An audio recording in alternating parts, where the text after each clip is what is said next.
So they got a bit more specific about what a community of practice is, and they say there are 3 elements that you know when there's a community of practice, and I think this really fits with us.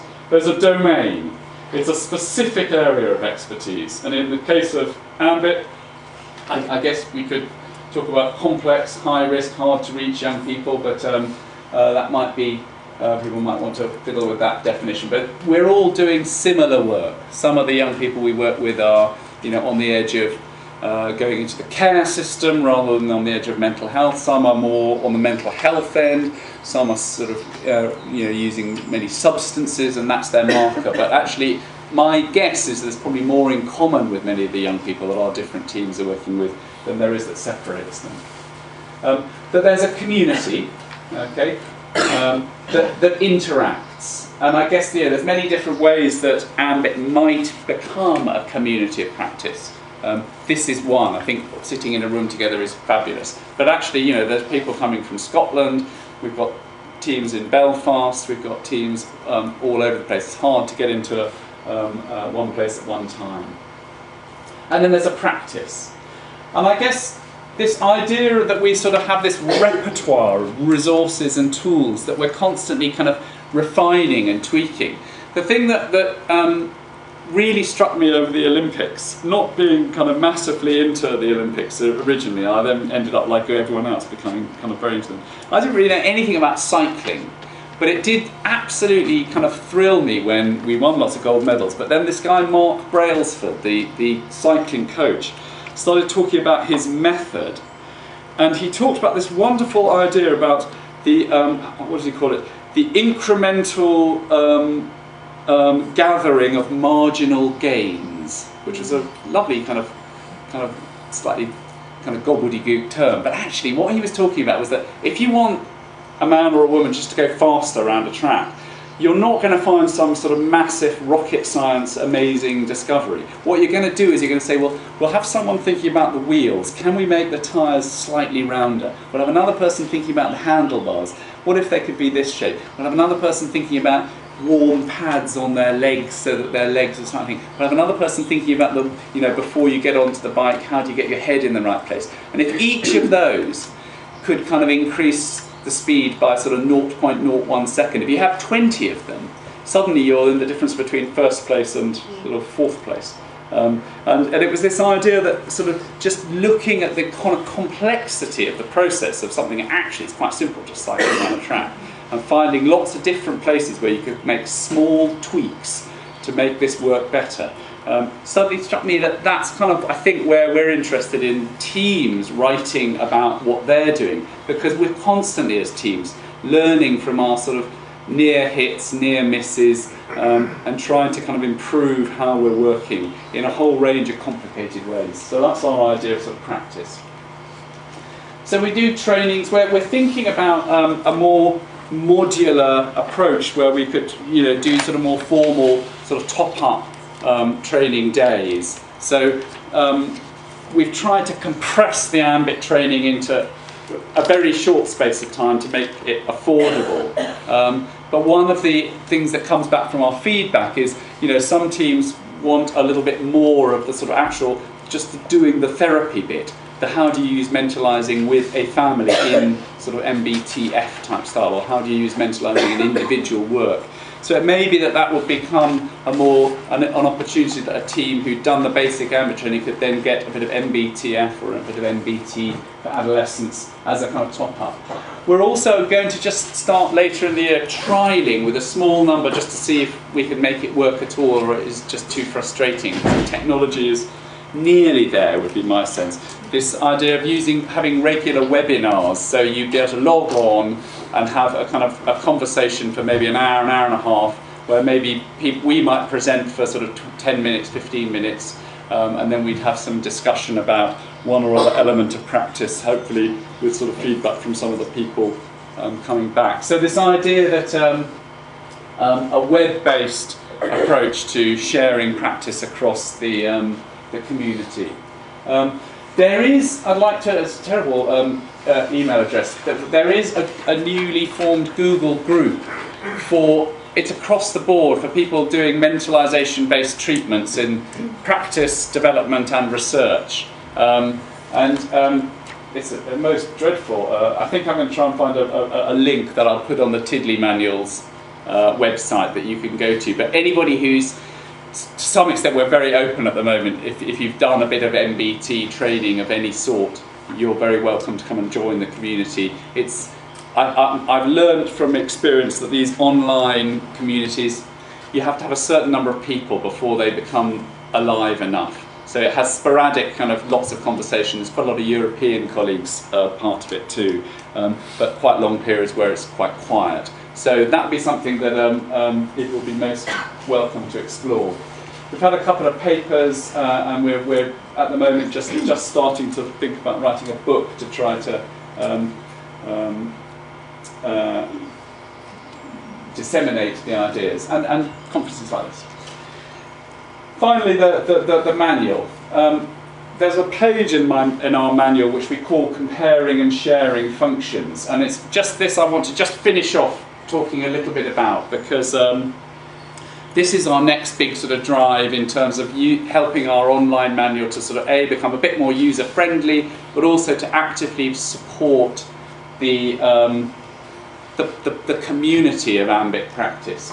So here's a rather marvellous kind of early version of the ambit wheel that I found. It's all about fire, earth, air and water and fabulous things. And I guess we would definitely want to see the ambit sort of wobbly wheel as you know, only a little step on a journey that you know might well evolve into something that actually is quite a lot different and better in the years ahead.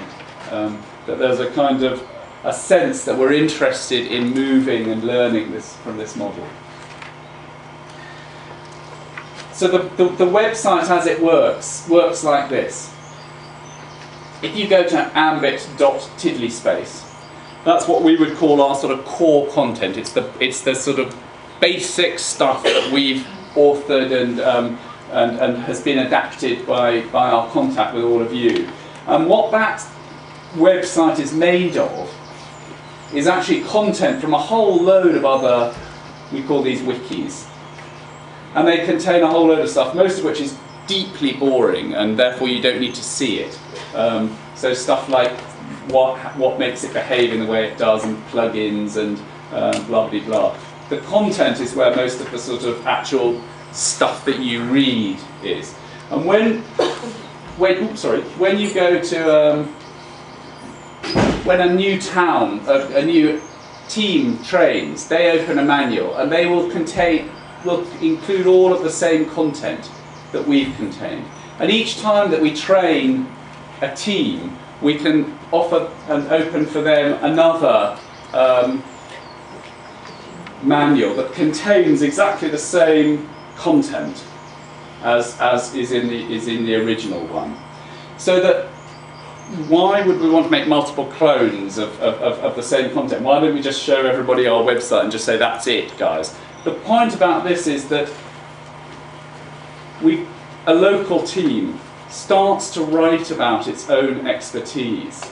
And that's, in our experience, those teams that are really beginning to do this quite actively, it has an effect on a team. When you start to methodically and systematically learn from your experience and have to be bold enough to say, well, this isn't great, but it's actually better than it was last month.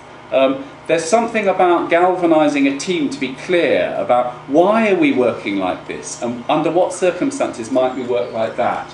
And the community of practice comes in when another team, and what we want is for the manual to make it much easier for one team to have a look and see what Tiddletown is writing about. So they might say, we really like what they've written, and clone a page into their manual and say actually what they've started doing in Edinburgh or Amas or in London or Cases or whatever is really valuable to us. And I would like in the community of practice to have a sense that actually, similar to how open source programmers like it, they have a really wonderful phrase where they talk about computer code. They say it's called forking. So if I write a bit of computer code and I put it on the web, I feel good because I put it on the web, but I realise in my heart of hearts it's not that good. But somebody else might see it and say, okay, you were kind of trying to do that, but actually I can make it do that. And for me, that gives me a bit of status. That if my bit of code ends up with lots of forks that take it off in other directions, I've started something that's kind of, you know, of interest and of use to other apprentices in this world of trying to make computers do things. And it's very similar to this. I like this idea that the team whose piece of work starts to get cloned gets a sort of sense that that's all right, you know, that's quite nice. And of course, when a piece of work does get cloned or is seen to have value, or even better, has outcomes attached to it, we can clone it down into the main content, at which point everybody gets it by default. So this idea that the website is not the community of practice, we're the community of practice, but the website might support us to learn and develop and incrementally use these marginal gains that we're all working out in our day-to-day practice, and becomes a sort of repository that actually, you know, really will become, I would hope in a few years, a bit more practical and useful. So to finish off, just to point out, Comic Relief is our main supporter, and we are incredibly grateful to them for their support. They've funded us very generously over the last 2 or 3 years, and we are very grateful to them. There are other supporters as well, but they're our main one. So this is what we're really working on at the moment, and in the next few months we hope that you will notice one day when you open your local manual that the home page suddenly looks a bit different and looks, I hope, better in ways that particularly we're trying to develop that will support this idea that there's a community of practice, that our team in Cambridgeshire is not entirely alone, that there are kind of other communities of practitioners who are all struggling away with stuff.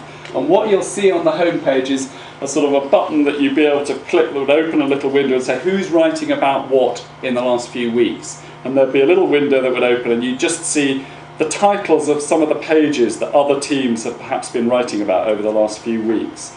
And, you know, people might be interested, you might look at that and say, I'm not interested in any of that, but you might be interested in some of it.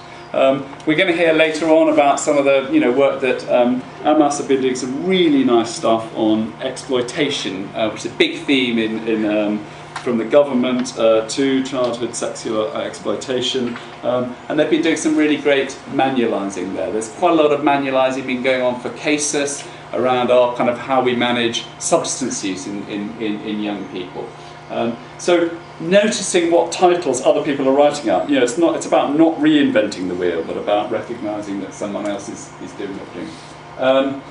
There's going to be another section that would be much clearer, so that a team would just be able to write a little bit about who we are, what we do, and so that if I go and browse on any team's thing, I could just get a real quick snapshot of what this team's about, who you work with, where you work, etc. And then we'll have a little section too on our kind of community news, so publicising when the next webinar is happening, if there's events like this going on, publications or anything like that, anything of interest. Just trying to kind of using.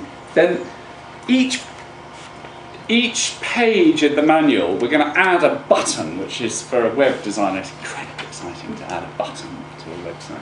But what the button will be, say I'm browsing in one of the Belfast team's manuals, and I'm thinking, that's kind of interesting, they've written some really interesting stuff about this or that, working with violence, or there'll be a button that says you can clone and customise this page, so that by pressing the button it will automatically copy their content into my manual, and it would mark that as this came from Belfast originally, so Belfast get a little kind of, tick, we've been cloned.